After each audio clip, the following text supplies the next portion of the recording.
Hey! Get back to economy class. You don't belong here. Craig Davenport blocked Scan the it. boarding gate. She held up her card. He snatched the card from her hand. Where did you steal this? She picked it up. I already paid for it. Nonsense. This costs more than your rent. He stepped closer, face to face. She didn't back down. Scan it. He pushed her. She stumbled. People like you don't get in first class. You have to clean it up. He snarled. He tore the ticket. I'm boarding this plane. He threw the pieces in her face. Get out of my boarding gate. She knelt down, picked up the pieces. When she stood up, a gold badge fell from her coat. The federal seal. His face turned pale. She made a phone call. What happened next paralyzed the entire station. 5 hours earlier. The alarm went off at 5:15 a.m. No snooze. Whitney Owens never hit snooze. She swung her legs off the bed, feet hitting the cold hardwood floor of her Georgetown townhouse. January air crept through the window she always left cracked. An old habit from growing up in Baton Rouge, where her daddy said stale air made stale minds. She moved through the dark hallway by memory, past the framed degrees she never showed off but never took down either. MIT, Aerospace Engineering, Georgetown Law. A photo with 2 former secretaries of transportation, both of them smiling, both of them retired now. She was the one still climbing. The kitchen light buzzed on. She filled the kettle, set it on the stove. The blue flame hissed beneath it. She spooned loose-leaf Earl Grey into a ceramic pot her mother had given her 20 years ago, chipped on the rim. She kept it anyway. While the water heated, she opened her briefcase on the counter. Inside, a thick binder labeled FAA Transition, Week 1. 12 days ago, the United States Senate had confirmed her as the new director of the Federal Aviation Administration. 51 years old, daughter of a crop duster pilot and a public school teacher. 3 decades of clawing through a system that never expected her to make it past the lobby. She'd been an NTSB crash investigator, an airline safety consultant, a senior policy advisor who rewrote cockpit communication protocols after 2 regional disasters. She didn't get this job because someone handed it to her. She got it because planes kept falling out of the sky, and she was the one who figured out why. Her phone buzzed on the counter. A text from Nadine Perry, her chief of staff. Briefing with Deputy Administrator at 9. Cars downstairs. Safe flight from Dulles. Whitney typed back, "On my way." She pinned a small American flag lapel pin onto her navy coat, a gift from the outgoing administrator. She caught her reflection in the hallway mirror, tall, steady, composed. She whispered to herself, "First full week. Let's make it count." The morning light was pale gray over the Potomac as the black sedan pulled away from her townhouse. Washington looked like a photograph. Bare trees, stone buildings, breath rising in the cold. She watched it pass from the back seat and said nothing. Dulles International Airport, Terminal B, Gate 14, 6:45 a.m. The terminal hummed with the usual Tuesday morning noise. Rolling suitcases on tile, muffled gate announcements, the sharp smell of burnt coffee from a kiosk that opened too early. Flight 312 to Atlanta. A routine Summit Air domestic route. Nothing special about it, except the woman standing in the boarding line with a first-class ticket in her hand. Nobody recognized her. Her face hadn't hit the news cycle yet. No press conference, no magazine cover. Just a black woman in a navy coat, holding a boarding pass, waiting her turn like everyone else. Business travelers scrolled their phones. A college basketball team in matching tracksuits stretched across a row of seats. A young mother wrestled a stroller with one hand and a toddler with the other. The gate agent announced pre-boarding for first class and elite members. Whitney stepped into line. And that's when she saw him. Craig Davenport, 44 years old, Summit Air's senior station manager at Dulles, 15 years with the airline. He stood at the jet bridge entrance like he owned it, clipboard in hand, Summit Air blazer pressed sharp, shoulders squared. He scanned passengers the way a dog watches a fence line. Most people got a nod. Some got a wave through without a glance. But he had a reputation. Not the kind that showed up in company newsletters. The kind that lived in whispers among Black and Latino employees. The kind that surfaced in break-room conversations that went quiet when a supervisor walked in. 6 complaints in 4 years, all from passengers of color. All reviewed internally. All closed without action. One complaint described Craig telling a Latino family they looked like they were at the wrong gate when they tried to board first class. Nothing ever stuck. Nothing ever changed. He saw Whitney approaching, a black woman, navy coat, first class line. His jaw tightened. And everything that happened next, every word, every shove, every piece of that torn ticket, was captured by 4 cell phone cameras that were already rolling before she even reached the door. The jet bridge was narrow, maybe 6 feet wide. Fluorescent lights overhead, the kind that hum at a frequency that gets under your skin. Cold air leaked in through the gap where the bridge met the aircraft door. The faint smell of jet fuel drifted up from the tarmac below. Whitney was third in line. A white businessman in a charcoal suit walked through without a glance from Craig. A blonde woman with a designer handbag waved through with a smile. "Welcome aboard, ma'am." Then Whitney stepped forward. Craig's arm shot out like a toll gate. "Hold on." She stopped. She held up her boarding pass. Seat 2A, first class. Paid in full 3 weeks ago through the FAA's standard travel office. Craig didn't look at the pass. He looked at her. Up and down. Slow. The way you look at something that doesn't belong. "Can I see your ID?" "Of course." She pulled out her driver's license, handed it to him. He studied it, turned it over, held it up to the fluorescent light like he was checking a counterfeit bill. Then he looked at her face, then back at the license, then her face again. "This doesn't look right." "It's a valid Virginia driver's license." "I said it doesn't look right." His voice was flat, final. The voice of a man who is used to being the last word in every conversation. He called over the gate agent.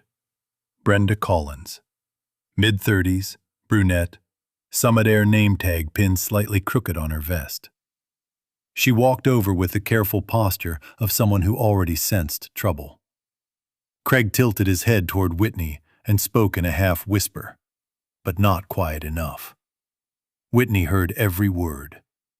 So did the 6 passengers standing behind her. "I want you to check this ticket.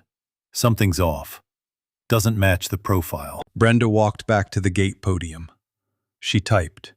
She waited. The screen loaded. She read the result, then walked back slowly. "Craig, the ticket's clean. Seat 2A, confirmed and paid. No flags." Craig didn't blink. "Run it again." "I just ran it. It's valid." "I said run it again." Brenda hesitated. She looked at Whitney. Whitney looked back. Calm, steady. The kind of calm that comes from years of being in rooms where you're the only one who looks like you, and you've learned that your voice only carries weight if it never shakes. Brenda walked back to the podium. Typed again. Same result. "Craig, it's clean. There's nothing wrong with..." "I'll handle it." He cut her off without looking at her. Brenda pressed her lips together and stepped back. She didn't leave, but she didn't speak again either. Craig turned to Whitney. The passengers behind her had stopped moving. A businessman lowered his phone. A mother pulled her child closer. The air on the jet bridge felt 10 degrees colder. "Ma'am, I'm going to need you to step out of the boarding line." "On what grounds?" "My grounds. I'm the station manager here. I decide who gets on this aircraft." "Your colleague just confirmed my ticket is valid." He stepped closer, close enough that she could smell his cologne. Sharp, chemical, too much of it. His voice dropped, but it didn't get softer. It got harder. "I don't care what the computer says. I've been doing this for 15 years. I know when something doesn't add up. And you don't add up." "What exactly doesn't add up?" "You, in first class. That's what doesn't add up." The words hung in the air like a slap. A woman behind Whitney inhaled sharply. A man in a gray coat shook his head slowly but said nothing. Whitney's hands stayed at her sides. Her heartbeat climbed, but her face didn't change. 23 years of federal service, Senate confirmation hearings, NTSB crash sites where she'd knelt in wreckage and kept her composure while bodies were still being recovered. She was not going to break on a jet bridge in front of a man who couldn't even be bothered to scan her ticket. "I'd like to speak with your supervisor." Craig laughed. Not a polite laugh, a short, ugly bark. "I am the supervisor, and right now I'm telling you, step out of line or I'll have you removed." "I'm not stepping out of line. My ticket is valid. I'm boarding this flight." His neck flushed red. His hands curled into fists at his sides. Something shifted behind his eyes. The moment where authority stops being professional and becomes personal. "You want to make this difficult? Fine. Let's make it difficult." He turned to the passengers behind her. 6 of them now, standing still, watching. He addressed them like a teacher addressing a classroom. "Folks, I apologize for the delay. We've got a little situation here, but I'm handling it. We'll have you boarded shortly." Then he turned back to Whitney. His voice changed. Lower, uglier, meant only for her. "You know what I think? I think you found this ticket. Or someone gave it to you. Or you scammed the website with a stolen card. Because women like you don't buy first-class tickets. You just don't." Whitney felt the heat rise in her chest. Not from anger, from the effort of containing it. She breathed. She thought of her father, standing on a dirt runway in Louisiana, checking a crop duster's propeller with his bare hands before dawn. "You don't panic in turbulence," he used to say. "You fly the plane." She flew the plane. "I'm going to ask you one more time," she said, and her voice was so steady it could have leveled concrete. "Scan the ticket." "I'm not scanning a damn thing." He snatched the boarding pass from her hand.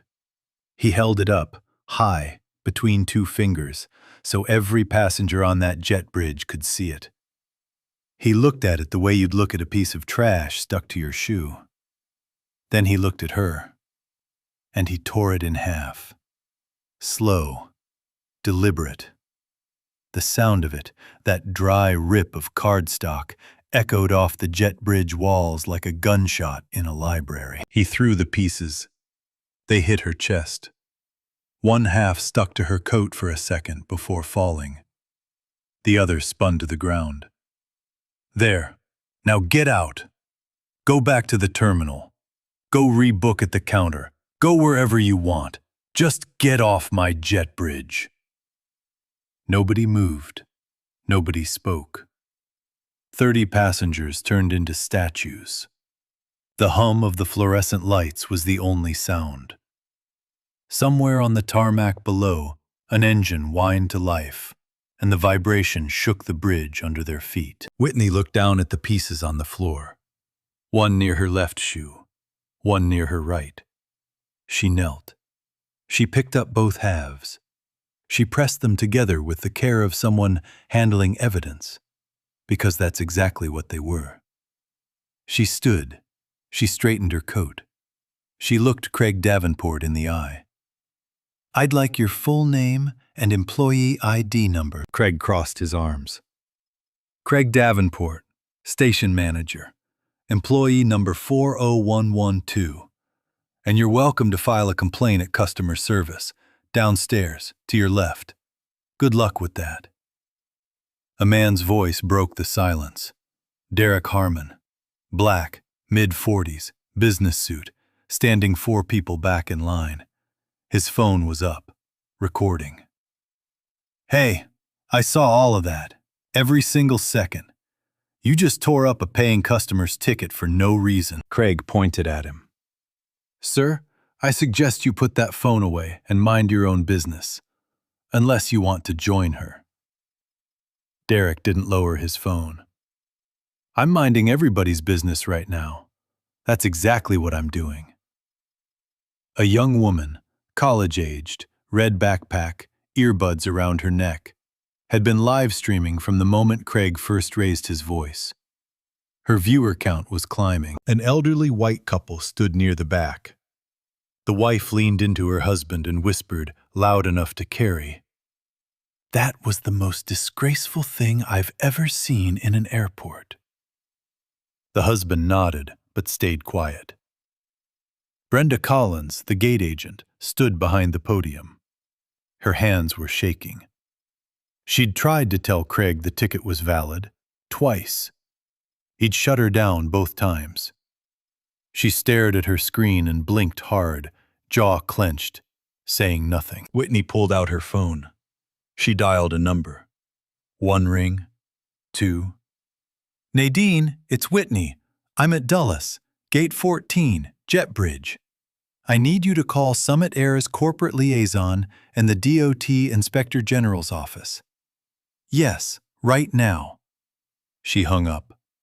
She slid the phone back into her coat pocket, right next to the gold badge with the federal seal. Craig watched her. For the first time, a flicker of something crossed his face. Not doubt. Not yet. Just the faintest crack. The kind you don't notice until the whole wall comes down. He shook it off, straightened his blazer, picked up his clipboard. "Security's on their way," he said. "We'll see who leaves this jet bridge first." He still had no idea. 2 airport police officers rounded the corner. Heavy boots on tile, radios crackling. One tall shaved head, one stocky thick mustache. Both white. Both walking like they owned the hallway. Passengers near the gate stepped aside. Heads turned. A mother pulled her daughter close and held her there. Craig met them before they reached the bridge. He spoke first, loud enough for every passenger nearby to hear him frame the story. "Thanks for coming. Passenger here tried boarding with a suspicious ticket. Got confrontational when I asked her to step aside. Refused to comply. I need her removed." Calm. Professional. Every word chosen to make himself sound reasonable, and her sound dangerous. Whitney did not move. "That is not what happened, officers. I presented a valid first-class boarding pass. He refused to scan it. His gate agent confirmed it twice. He tore it in half, threw the pieces at me, and shoved me. Several passengers are recording this entire interaction." The tall officer looked at Craig, then Whitney, then the phones behind her, red recording lights glowing. The stocky one turned to Craig. "Did you verify the ticket was fraudulent before you destroyed it?" 15 years of experience. I know what a suspicious passenger looks like. "That's not what I asked. Yes or no?" 3 seconds of dead silence. Then Craig said through his teeth, "I didn't need to. I could tell." The officer held his gaze too long, then turned to Whitney. "Ma'am, identification?" She handed her license over. Second time in 10 minutes. He checked the photo, compared it to her face, nodded, returned it without comment. "Boarding pass?" She held up both torn halves pressed together. "This is what's left of it." He examined them. Seat 2A. Whitney Owens. Flight 312 to Atlanta. Confirmed. Paid in full. No flags. No alerts. He looked at Craig. Standard boarding pass. No irregularities. Something flickered across Craig's face, but instead of stepping back, he leaned forward. "I want her bag searched." Whitney turned slowly. "Excuse me?" "I'm flagging her as a security concern. I have authority to request a search of any passenger I deem a risk to this aircraft." The tall officer exhaled, glanced at his partner, who shrugged. "Ma'am, would you consent to a voluntary search of your carry-on?" Whitney looked at the officer, at Craig, arms folded so tight his knuckles had gone white. At 30 passengers watching in silence like a jury she never asked for. "I'll consent. I have nothing to hide, but I want every second documented."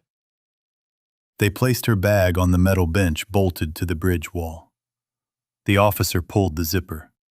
The sound cut through the quiet, a long metallic rip that made people flinch. Even Craig shifted his weight. He pulled items out one by one, setting each on the bench for the whole bridge to see. A thick binder labeled FAA Transition, Week 1. A government laptop in a black sleeve. A leather glasses case. Toni Morrison's Song of Solomon, bookmarked halfway through. A bag of almonds. A phone charger wrapped neatly. That was everything Whitney Owens was carrying. The officer straightened and looked Craig in the face. "There is nothing here." No apology. No acknowledgement. Arms crossed, chin high, as if finding nothing only confirmed what he already believed. "She can rebook on the next flight. I'm not comfortable allowing her on this aircraft." Derek Harmon's voice cut from 4 rows back. "Are you serious? You tore her ticket, shoved her, searched her belongings in front of 30 people, found absolutely nothing, and you're still banning her?" Craig pointed without turning. "Final warning, sir." "Warning for what? For having eyes? For saying what every person here is thinking?" The college girl with the red backpack was still live streaming. 3,000 viewers. Comments flooding. "Where is this? Fire this man today. Someone call the news." The elderly wife in pearls stepped closer, hands trembling, voice clear. "Young man, I have flown for over 40 years. I have never witnessed anything this disgraceful. You should be deeply ashamed." Her husband put a hand on her shoulder. Not to stop her, to steady her. He looked at Craig and said nothing, but the disgust on his face spoke louder than any sentence could. Craig didn't look at either of them. He was past listening, past reason, past shame. Standing where pride builds walls so high the man inside cannot see the cliff behind them. Whitney stood in the center of the jet bridge. Fluorescent light flickered above, one stutter, then steady. Cold air seeped through the gap where the bridge met the aircraft, sharp with de-icing fluid and exhaust. Her coat still showed marks where the torn ticket struck her chest. She hadn't brushed them off. She left them there on purpose. Evidence. A record written on fabric. She felt every stare. Every camera aimed like a small, unblinking eye. She thought about the Senate confirmation. The senator from Texas leaning into his microphone. "Ms. Owens, Do you really believe you're qualified to oversee the entire U.S. aviation system? She answered with 17 minutes so precise, the committee approved her 19-3. She thought about being mistaken for the cleaning lady at an NTSB conference, where she was the keynote speaker. Every door closed in her face before she could finish introducing herself. Every conference room that went silent when she walked in. Every handshake half a second late because no one expected a black woman on the other side of the table. Her father. Dirt runway in Baton Rouge. Dawn light barely touching the horizon. Hands cracked from years of engine grease. Checking the prop blade one last time with fingers that never once trembled. You don't panic in turbulence. You fly the plane. Breathed in, breathed out. She flew the plane. Craig unclipped his radio, pressed talk.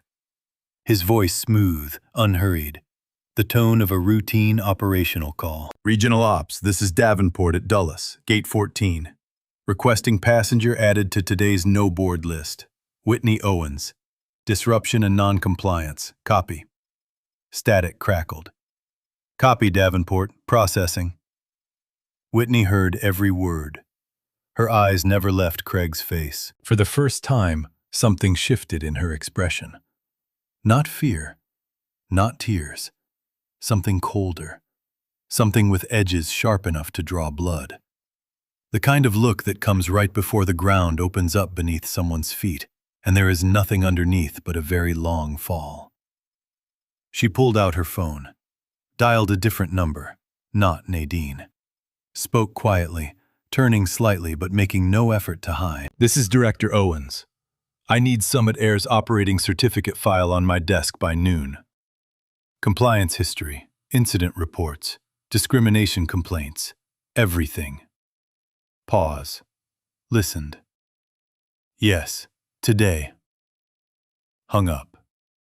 Craig was watching, not with confidence anymore. The way you watch a dark shape moving in deep water when you cannot tell how big it is or how close it is to the surface. Who was that? Who were you talking to? She said nothing.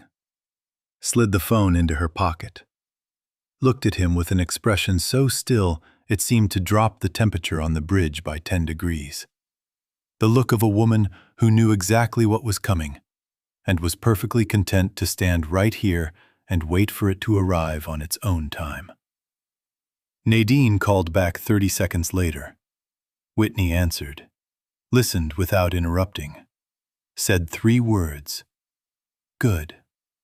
I'll wait. Hung up. Hands clasped in front of her, perfectly still. Not a muscle moved. Craig turned to the officers, voice noticeably tighter now. Well, are you removing her or not? Mr. Davenport, the pass was valid. The bag was clean. We do not have grounds to remove this passenger. I am the station manager. She is a security risk. Based on what, specifically? Mouth opened, closed, opened again. Nothing came out. 3 seconds. 5. 7. The silence stretched and stretched until it became its own answer, louder and more damning than anything he could have said. My professional judgment. The officer studied him. Long. Quiet. The kind of look that says, I know exactly what this is, and so do you. We'll remain here and monitor, but we are not removing anyone. Craig's radio crackled on his hip. He didn't reach for it. Through the narrow jet bridge window, down on the gray tarmac, a black SUV with government plates rolled to a stop near the aircraft nose. 2 figures stepped out from the back. Dark suits, federal credentials hanging on lanyards. Walking toward the terminal, not rushed, not casual. The steady, measured pace of people who knew exactly where they were going and exactly who they were coming for. Whitney saw them through the glass. Didn't react. Didn't straighten. didn't signal. She didn't need to. Craig was still staring at her, still trying to understand why a woman he'd shoved, stripped of her ticket, and searched in public looked like the calmest person on the entire jet bridge. He was about to find out. The jet bridge door at the bottom of the stairs opened with a metallic clang. Every head turned. Two men walked up the ramp. Dark suits, polished shoes clicking on ridged metal. Federal credentials on lanyards, the kind with holographic seals that make your stomach drop when you see them coming toward you. One was tall, black, mid-50s, with the posture of a man who spent decades walking into rooms where people were about to have very bad days. The other was shorter, white, carrying a leather folder under his arm. Behind them came a woman in a Dulles Airport operations uniform, face tight with the expression of someone who had just received a phone call she would never forget. Passengers parted like water. Nobody had to be asked. The two men walked past Derek Harmon with his phone still recording, past the elderly couple clutching each other's arms, past the college girl whose live stream had now crossed 5,000 viewers. They stopped directly in front of Craig Davenport. The tall one spoke first, calm, measured, and absolutely devoid of warmth. "Mr. Davenport? Special Agent Norris, Department of Transportation, Office of Inspector General. This is Special Agent Callahan. We received a formal complaint 25 minutes ago regarding an incident at this gate." Craig straightened his blazer, tried to hold his ground. "Officers, this was a routine security decision. I don't know what this passenger told you, but I was exercising my authority as station manager to—" "Sir."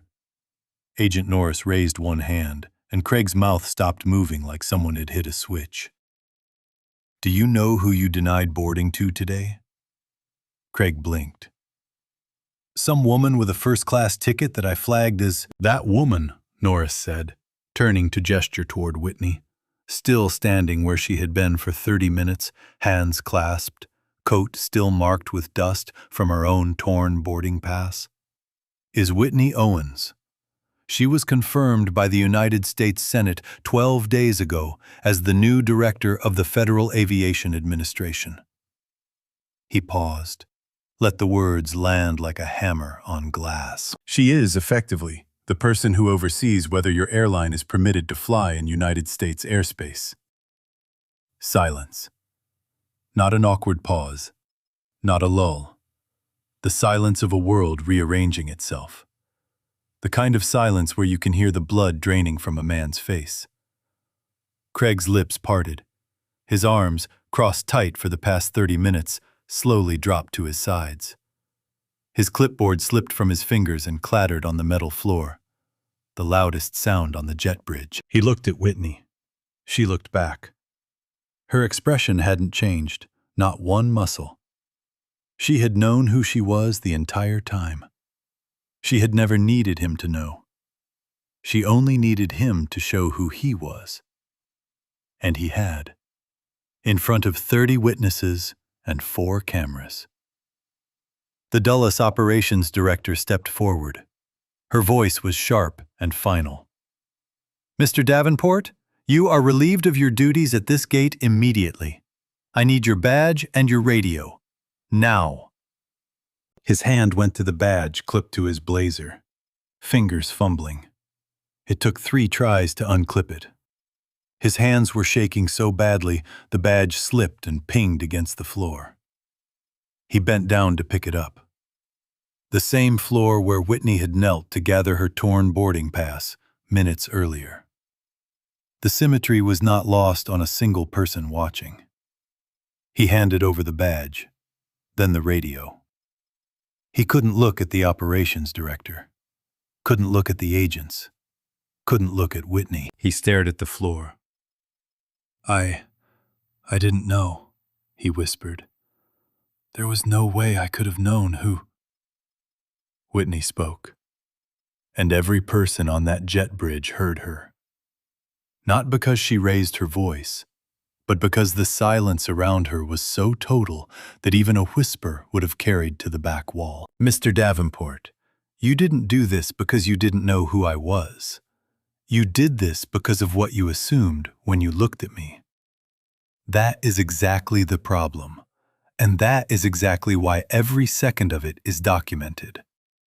She held up the two halves of the torn boarding pass, still pressed together in her hand. Evidence. Exhibit A.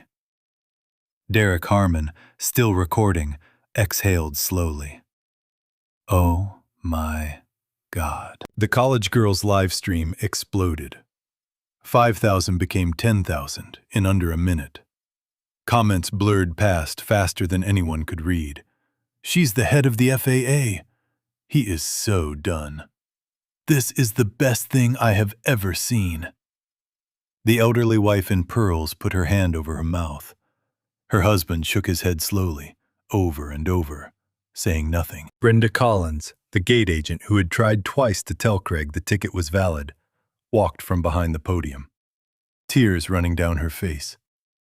She stopped in front of Whitney and said quietly, "Director Owens, I am so sorry. I should have done more. I should have said it louder." Whitney looked at her, and for the first time since the confrontation began, something warm broke through the composure. Just barely. Just enough. You tried. I heard you both times. That matters more than you know. Craig Davenport was escorted off the jet bridge by the two federal agents. Badge gone, radio gone, clipboard lying on the floor where it fell. He walked past the line of passengers with his eyes on the ground, shoulders caved inward. A man whose entire world had collapsed in the exact space where he once believed he was untouchable. Nobody said a word to him. Nobody needed to. Within the hour, Summit Air's corporate headquarters in Dallas was on fire. Not literally, but close enough. Glenn Ashford, the airline's CEO, was pulled out of a quarterly board meeting by his chief counsel, who leaned into his ear and whispered 9 words that made the color drain from his face. Our station manager just racially profiled the FAA director. Ashford didn't ask for details. He stood up, excused himself from 12 board members mid-sentence, and walked into the hallway. By the time he reached his office, his phone had 17 missed calls. His inbox had 43 unread emails. His communications director was already standing at his door, laptop open, face gray. "How bad?" Ashford asked. "The video has 2 million views. It's been 40 minutes. Ashford sat down heavily. He didn't speak for a very long time. Meanwhile, Craig Davenport sat in a windowless airport security office at Dulles, alone with a bottle of water he hadn't touched and a fluorescent light that buzzed like a trapped insect. His blazer was wrinkled. His hands were still shaking. The badge that had been clipped to his chest for 15 years was gone, sitting in a manila envelope on the desk across from him, like a small body in a paper coffin. An internal affairs investigator from Summit Air's corporate office was on the phone, asking questions Craig could barely process. "Walk me through your decision to deny boarding." I made a judgment call, based on experience." "Did you scan the ticket?" Silence. "Mr. Davenport, did you scan the ticket before you tore it?" "No." "Did your gate agent confirm the ticket was valid?" Yes, she said it was clean." "And you overruled her? Twice?" "I had concerns." "What concerns specifically?" Craig opened his mouth, closed it, opened it again.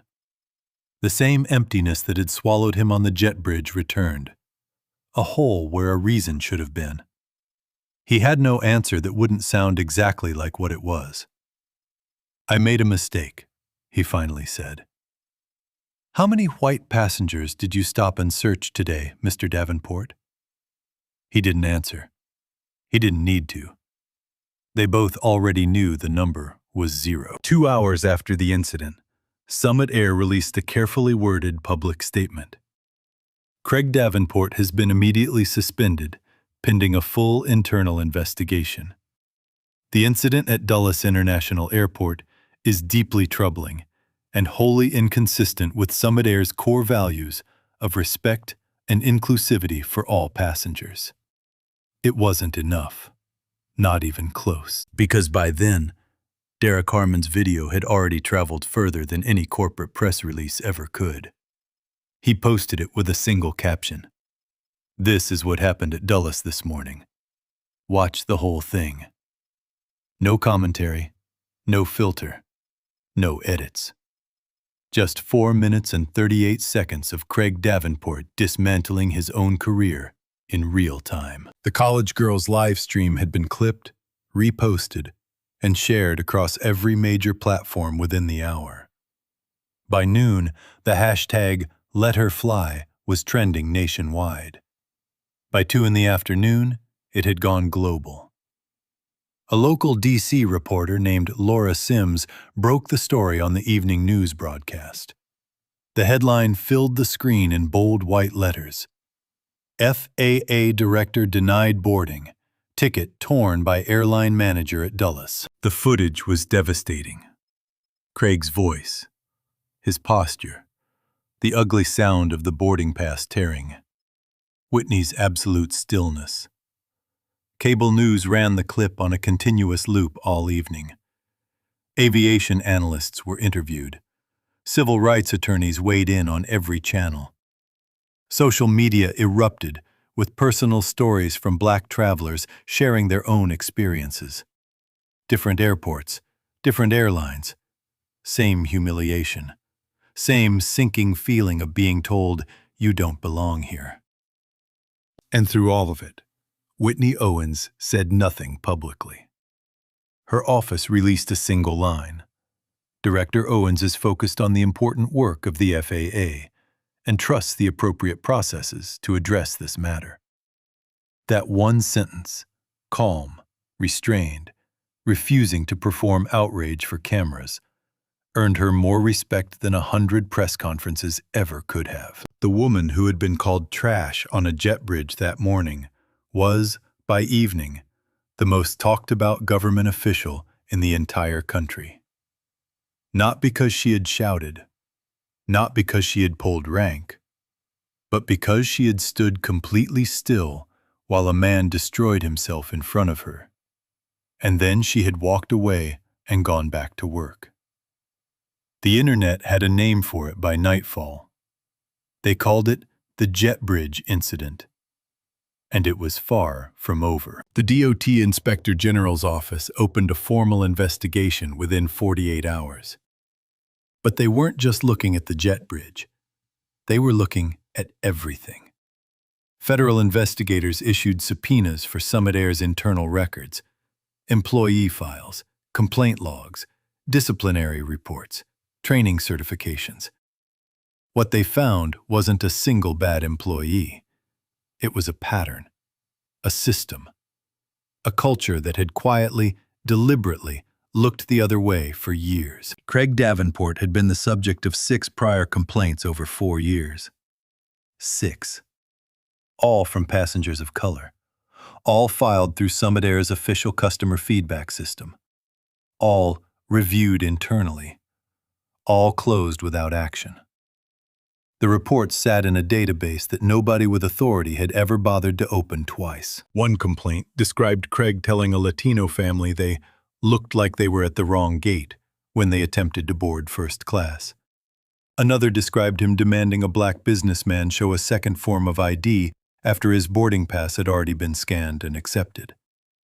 A third detailed Craig pulling a young black woman out of the pre-boarding line to verify her elite status, while 4 white passengers with identical status walked through without a single question. 6 complaints. 6. Every single one from a person of color. Every single one buried in a system designed to bury them. Former Summit Air employees began coming forward, anonymously at first, then on the record. A gate agent in Chicago, described a culture where complaints about racial profiling were filed and forgotten. A baggage supervisor at Dulles said everyone knew about Craig, but nobody wanted to be the one to say it out loud. A former HR coordinator said the complaints were flagged internally as resolved, without any investigation ever being conducted. The pattern was damning. Craig Davenport wasn't an accident. He was a product of a system that had decided, quietly, efficiently, without ever putting it in writing, that certain complaints from certain passengers simply didn't matter enough to act on. Craig was formally terminated by Summit Air on the 4th day after the incident.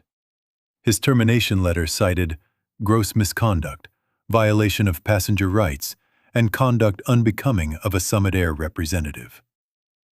15 years of service, gone in 4 days. His employee badge was already sealed in an evidence locker at the DOT field office. He hired a lawyer, a local defense attorney named Philip Greer, who specialized in wrongful termination cases. Greer attempted to frame the firing as corporate overreaction, a company sacrificing a loyal, long-serving employee to manage a public relations crisis. But the evidence made that argument impossible to sustain. 6 prior complaints, 4 video recordings from 4 different angles, 2 federal agents who witnessed the aftermath firsthand, and 1 gate agent, Brenda Collins, who was prepared to testify under oath that she told Craig twice that the ticket was valid, and he had ignored her both times. Federal prosecutors reviewed the case carefully. Tearing a boarding pass wasn't a federal crime on its own, but the unauthorized denial of boarding, the false report to airport security claiming Whitney was confrontational, and the discriminatory basis for every decision Craig made that morning, those opened the door to serious charges under federal transportation anti-discrimination statutes. Craig Davenport was charged with 1 count of interference with a federally regulated transportation service and 1 count of filing a false security report. He faced up to 3 years if convicted on both. The airline didn't escape either. Whitney Owens recused herself from anything involving Summit Air, a decision that earned her quiet praise from ethics watchdogs and newspaper editorial boards across the country. But the deputy administrator, acting under existing regulatory authority, ordered a full FAA compliance review of Summit Air's operations. The review was devastating. Inconsistent gate policies that gave individual managers unchecked discretion over who boarded and who didn't. A bias training program that consisted of a single 30-minute online module completed once at hiring and never revisited. A complaint resolution process designed, whether intentionally or not, to bury discrimination reports under layers of bureaucratic procedure until they quietly disappeared. Summit Air was fined $4.2 million. The airline was required to implement a comprehensive anti-discrimination overhaul, third-party auditing of all passenger interactions, mandatory quarterly bias training for every customer-facing employee, and a fully transparent complaint tracking system with independent oversight. Glenn Ashford, the CEO, appeared on camera from Summit Air headquarters to deliver a public apology. He named Whitney Owens directly. His voice cracked once, and he did not try to hide it. What happened to Director Owens at Dulles was not an isolated failure. It was a systemic failure, a failure of leadership, a failure of accountability, and a failure of basic human decency at every level of this organization. We accept full responsibility, and we will do the work to earn back the trust we have lost. The trial took place 3 months later in a federal courthouse in Alexandria, Virginia. It was brief. The evidence left no room for ambiguity. The prosecution played all 4 videos. They called Brenda Collins, who testified that she told Craig the ticket was valid, twice, and he dismissed her without hesitation both times. They called Derek Harmon, who described every moment he witnessed and recorded. They presented the 6 prior complaints, one by one, like stones laid in a row. Craig's defense argued he was exercising reasonable professional judgment.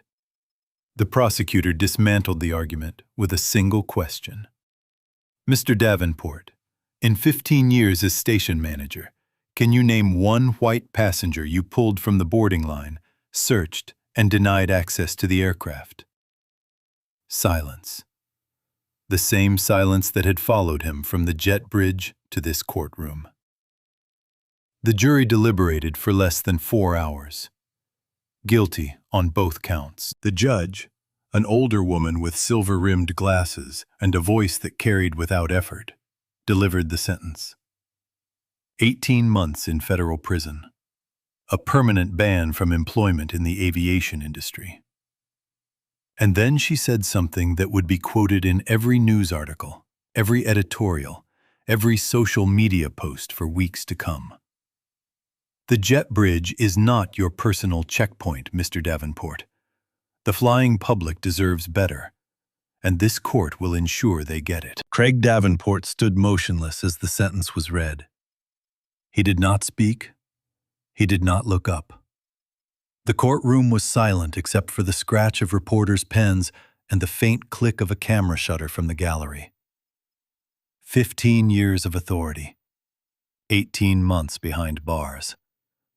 The math was brutal, and it was exactly right. 6 months later, Whitney Owens sat at her desk at FAA headquarters in Washington. The office was modest by government standards, a wide window overlooking Independence Avenue, shelves lined with safety manuals, and binders thick enough to stop a door. Morning light fell across the desk in pale gold rectangles. She had not made the jet bridge incident her public identity. She never mentioned it in interviews. She never referenced it in speeches. She let the system do what systems are supposed to do: investigate, hold accountable, reform. And she went back to work. But the incident lived inside her work every single day. Under her leadership, the FAA launched a new federal initiative called the Passenger Dignity Protocol. It was the first framework of its kind, a set of binding national standards requiring every U.S. airline to implement bias-free boarding verification procedures with mandatory reporting, third-party auditing, and federal penalties for discriminatory enforcement. No more unchecked discretion. No more buried complaints. No more looking the other way. The protocol passed regulatory review in 4 months. The fastest aviation policy rollout in over a decade.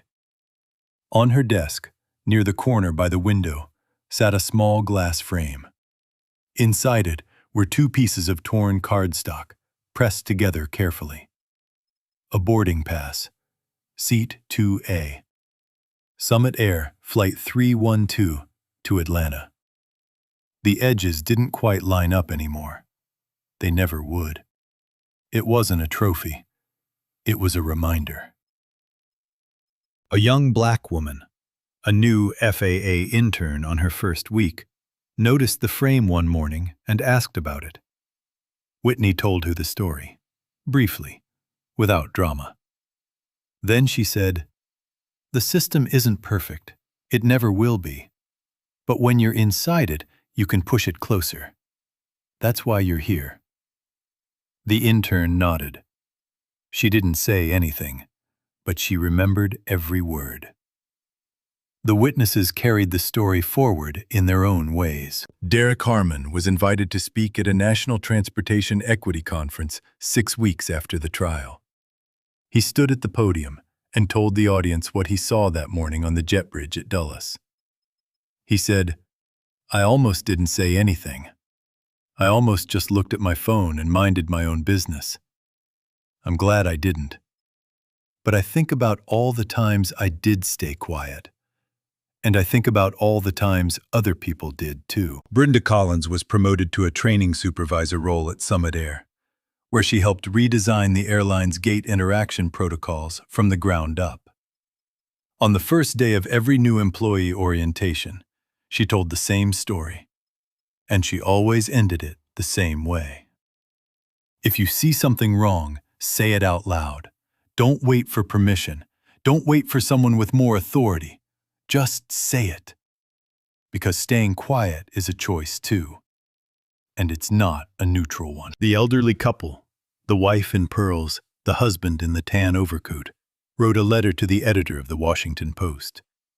It was published under the headline, "We saw it happen. We should have done more."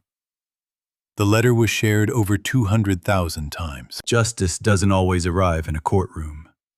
Sometimes it starts with one person who refuses to shrink. Whitney Owens didn't shout on that jet bridge, didn't beg, didn't perform her credentials to earn basic human respect. She simply stood her ground, picked up the pieces, literally, and let the truth do what truth does when you give it enough light. So here's my question for you, and I really want your honest answer in the comments. Have you ever witnessed something like this and stayed silent? Or did you speak up? And what happened when you did? If this story made you feel something, drop a comment. Tell me what part hit you the hardest. If you know someone who needs to hear this, share it with them. And if you're not subscribed yet, come on now, you already know what to do. Hit that button so you don't miss the next one. Because stories like this, they don't just entertain. They remind us what we should never accept, and what we should always be willing to stand up for. I'll see you in the next one.